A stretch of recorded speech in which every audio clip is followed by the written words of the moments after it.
Terus tiba-tiba si Ririn ini bilang, wah kok dingin banget ya. Terus dia ini masuk ke tenda buat pakai mantelnya. Nah pas di tenda ini dia kemudian teriak. Semua kan kaget tuh, langsung masuk ke tenda.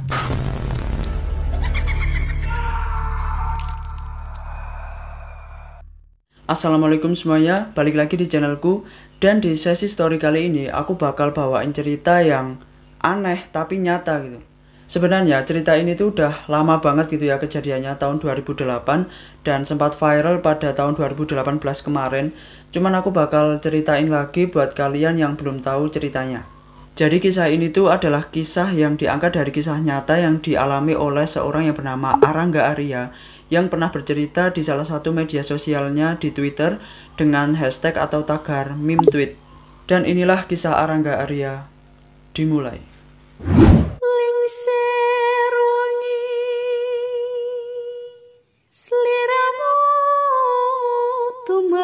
Jadi si Arya ini pernah nge-tweet di Twitter yang langsung to the point gitu. Tulisannya tuh gini, hashtag meme tweet. Kalian pasti pernah melihat penampakan, entah secara langsung atau di video. Penampakan itu biasanya ya emang makhluk halus. Lalu, apa kalian pernah lihat manusia yang masih hidup berubah jadi pocong? Ini pernah benar-benar terjadi, saya saksi hidupnya. Ada baiknya kalian tidak terlalu serius saat membaca ini. Jika merasa bahwa pengalamanku ini sangat menakutkan, anggap saja ini berita bohong dan gak pernah benar-benar terjadi. Anggap ini hanya sebuah cerita dongeng pengantar tidur. Seperti kata gue di awal tadi, gue mau ceritain pengalaman gue waktu gue jadi tour guide pendakian ke Gunung Salak, dimana salah satu orang yang gue kawal itu jadi pocong. Gua nggak pakai gambar-gambar gitu, emang nggak ada dokumentasinya dan bisa kalian bayangkan sendiri bentuknya.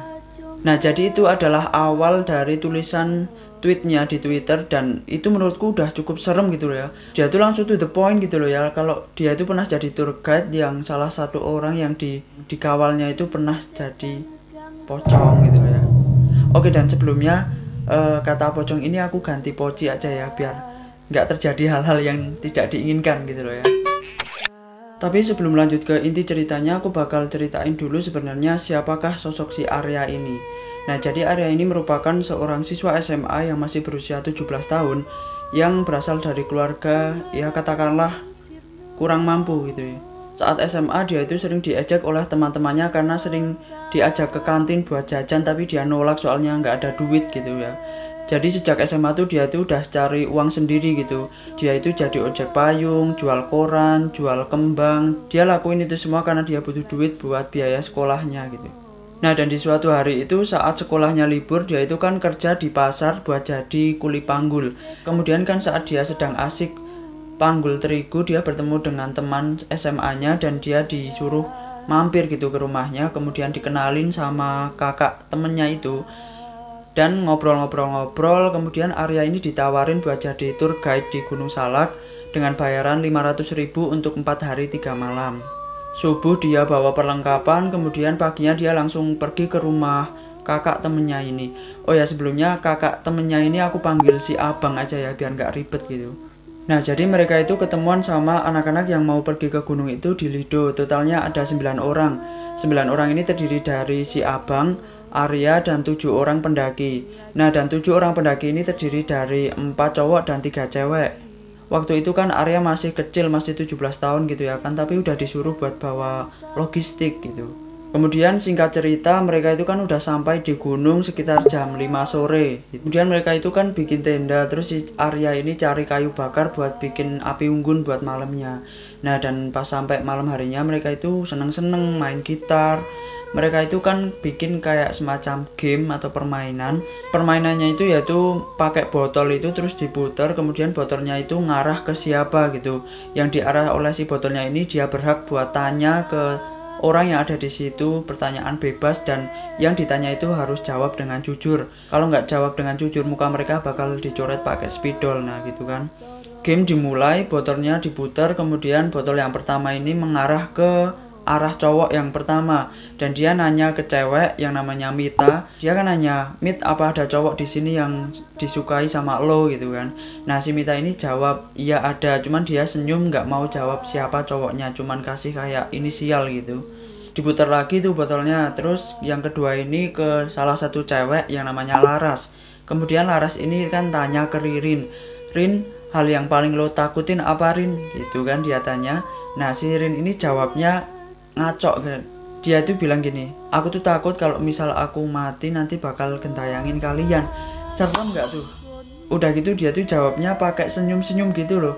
Bikin kesel-kesel, serem gitu nggak sih? Kalau aku ada di sana aku paling tapi mereka itu semua itu pada ketawa gitu, kayak cekikikan gitu. Terus gamenya udahan gitu, dan mereka pada masuk ke tenda masing-masing. Dan malam itu tuh entah kenapa ada angin yang kenceng gitu, dan kabutnya itu sangat tebal. Kemudian juga terdengar suara-suara hewan di hutan itu, jadi makin serem gitu kan. Tibalah di malam kedua. Nah di malam kedua ini mulai terjadi keanehan. Tiba-tiba Ririn tanya, "Pada lihat mantel Ririn nggak?" gitu. Ririn ini ceritanya kehilangan mantelnya. Terus semua pada bilang enggak gitu, dan mereka pada cariin ke tenda masing-masing gitu. Cariin di tenda, tasnya pada dibuka gitu, cuman nggak ketemu gitu. Terus si Ririn ini kan bilang, "Aduh gimana nih, soalnya itu tuh mantel kesayangan bapak. Ririn belum izin sama bapak buat pinjem mantel itu," gitu. Dicari lagi sama mereka, cuman hasilnya juga nihil gitu, nggak ketemu. Dan waktu kan semakin malam gitu kan, jadi mereka memutuskan buat carinya itu di besok paginya aja gitu. Kemudian mereka masuk ke tenda masing-masing. Jadi mereka itu bikin 3 tenda. Yang pertama tenda yang di sebelah kiri itu tendanya si Abang sama si Arya. Kemudian di tengahnya itu tendanya buat cewek-cewek. Kemudian yang di samping kanan itu tendanya buat yang cowok-cowok gitu. Semua masuk ke tenda, yang gak masuk itu cuman Arya sama si Abang ini. Dan mereka kan ngobrol-ngobrol gitu kan. Nah ngobrol-ngobrol terus tiba-tiba mereka tuh lihat putih-putih kayak terbang gitu di atas pohon, dan ternyata itu mantelnya si Ririn. Tapi sebelumnya Arya ini nyangka kalau itu tuh poci gitu. Ternyata itu mantelnya si Ririn. Mantelnya ini kan mau diambil sama si Arya, tapi abangnya ngelarang, "Nggak usah, nanti malah jadi apa-apa gitu kan, bisa aja itu lagi dimainin sama jin," gitu dia bilangnya. Abis itu mereka masih ngobrol gitu kan sambil ngeliatin mantelnya itu melayang-melayang gitu. Dan tiba-tiba mantelnya itu sesekali muterin tendanya si cewek, dan tiba-tiba hilang gitu aja. Si abangnya ini kan ngeri-ngeri gitu kan. Si abangnya ini malah masuk ke tenda dan suruh Arya buat jagain sendiri di depan. Gila banget gak sih itu? Kalau aku nggak mau gitu. Mau nggak mau si Arya ini ya berani-beraniin aja gitu buat jaga sendiri. Nah kemudian nggak lama itu keluar 2 cewek, si Ririn sama Mita, katanya kebelet pipis gitu kan. Di gunung nggak ada WC, mau nggak mau mereka harus turun ke sungai buat pipis. Nah pas di pertengahan jalan kayak ada yang manggil Ririn gitu, jelas banget gitu, mereka semua dengar gitu, "Rin, tunggu." Nah si Mita ini nengok ke belakang, kemudian dia bilang, "Itu siapa yang manggilin lo, Rin?" gitu kan. Si Ririnnya itu kan udah kayak kebelet banget gitu ya kan, udah kayak nggak mau tahu gitu. Dia cuman bilang, "Nggak tahu, ayo cepet, gua udah kebelet," gitu. Nah pas sampai di sungai, si Ririn ini pipis. Si Arya jagain kurang lebih 5-10 meteran gitu. Tiba-tiba si Ririn ini teriak, "Itu ada apa putih-putih?" Arya kaget kan. Ternyata itu adalah mantelnya Ririn yang berada di kayak sebuah batu besar di tengah-tengah sungai gitu. Terus si Ririn ini kan bilang, "Lo semua kok kayak gitu sih, bercandanya keterlaluan gitu. Kok mantel gue dikasih di tengah-tengah sungai gitu." Cuman si Arya ini diem aja, dia nggak bilang kalau tadi malam dia sama si Abang lihat mantelnya Ririn terbang-terbang di atas pohon. Dia cuman mikir, loh kok bisa sampai situ, siapa yang mindahin. Mau nggak mau Arya ini ngambilin mantelnya si Ririn. Kemudian mereka kan pulang ke tenda gitu. Mereka lihat si Laras ini lagi kayak bikin minuman, bikin bandrek gitu. Terus mereka tanya, "Laras, lo tadi manggil Ririn gitu ya?" "Oh enggak, gue aja baru bangun, gue aja kaget kalian gak ada gitu. Terus gue bikin nih bandrek," dia bilang gitu. Terus tiba-tiba si Ririn ini bilang, "Wah kok dingin banget ya." Terus dia ini masuk ke tenda buat pakai mantelnya. Nah pas di tenda ini dia kemudian teriak. Semua kan kaget tuh, langsung masuk ke tenda. Mereka semua ini kaget soalnya Ririn ini kayak kesurupan gitu, teriak-teriak lepasin gitu, suruh lepasin mantolnya. Ririn ini kesurupan ini kayak brutal banget gitu sampai tendanya itu pada rusak. Dan tiba-tiba dia itu malah loncat-loncat gitu, dan loncatnya itu tinggi banget gitu loh, sampai ke pohon coba. Tapi dia itu loncatnya itu sambil nangis, sambil bilang teriak, tolong lepasin Ririn gitu. Kemudian si abangnya ini kan mau nolongin si Ririn, abangnya ini mau manjat pohon buat ambil si Ririn sambil dibantu sama si cowok-cowok yang lain. Tapi pas mau manjat si abangnya ini, tiba-tiba Ririn sedikit demi sedikit berubah jadi poci gitu.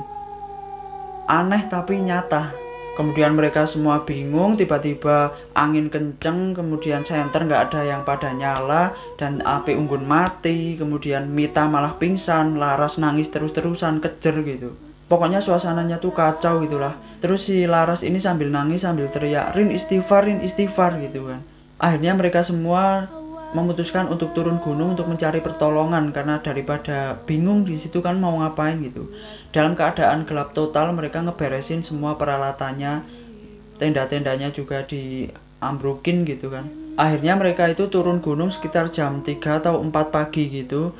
Dan saat turun itu si Ririn ini, pocinya Ririn ini terus ngikutin sambil melayang-layang di pohon gitu, bilang jangan tinggalin Ririn mau ikut gitu. Serem gak tuh? Kemudian singkat cerita mereka kan udah sampai di perkampungan, dan salah satu HP mereka bunyi gitu, karena baru ada sinyal di perkampungan itu. Ternyata itu HP-nya si Ririn dan dapat telepon dari bapaknya si Ririn. Nah, dan yang ngangkat teleponnya itu kan si Laras. Dia itu keceplosan bilang, Pak, si Ririn jadi poci gitu. Nah, si bapaknya Ririn ini langsung marah, keluar semua tuh kata-kata kasar tuh kan, dari A sampai Z itu keluar semua. Si bapaknya Ririn ini tanya, posisi kalian di mana? Kalian lihat Ririn bawa mantel bapak enggak? Gitu, dia langsung bilang gitu loh.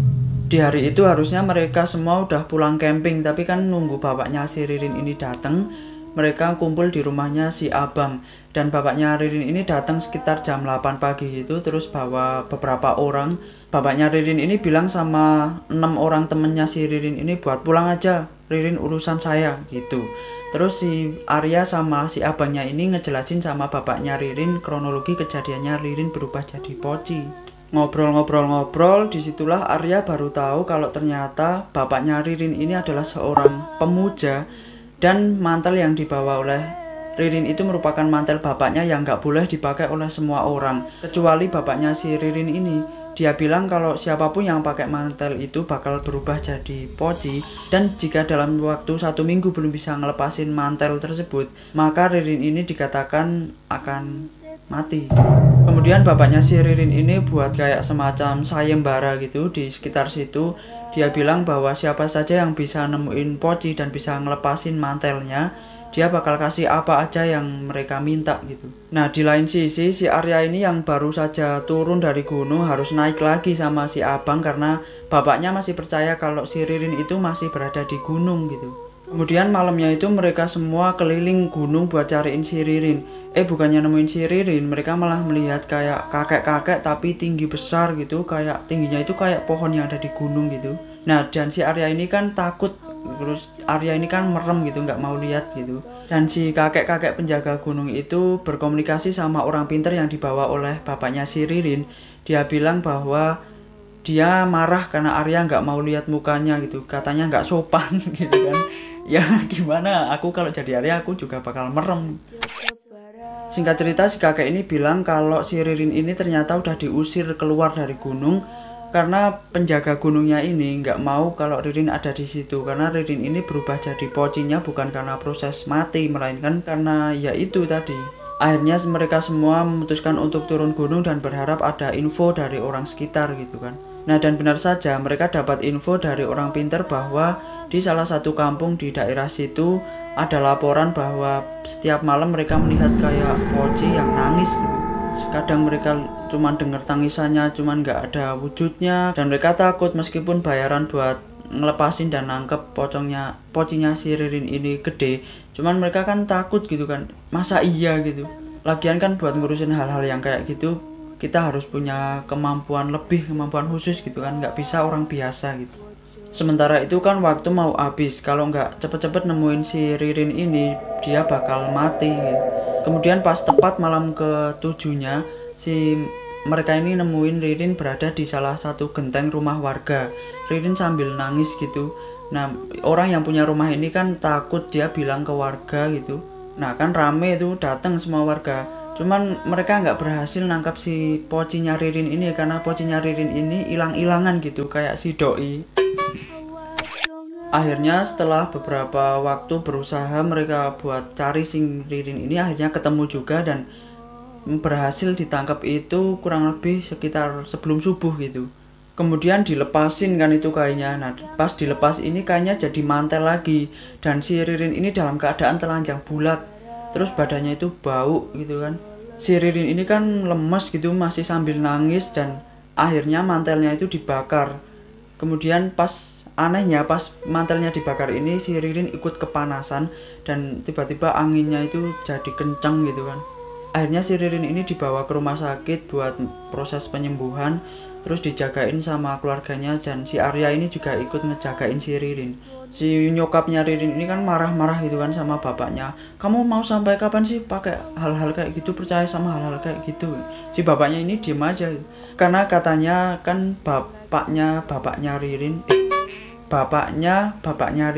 Oh ya, kakeknya Ririn sama kakaknya Ririn, kakek sama kakaknya Ririn katanya juga mati gara-gara itu.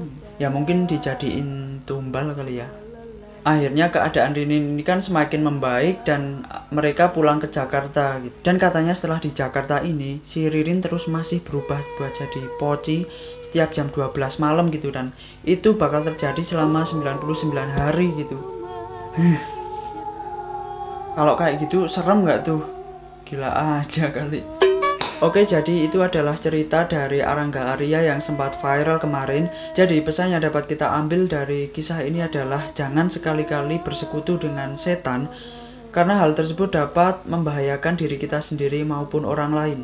Oke, jadi segitu dulu video aku kali ini. Terima kasih buat kalian semua yang sudah menonton hingga akhir.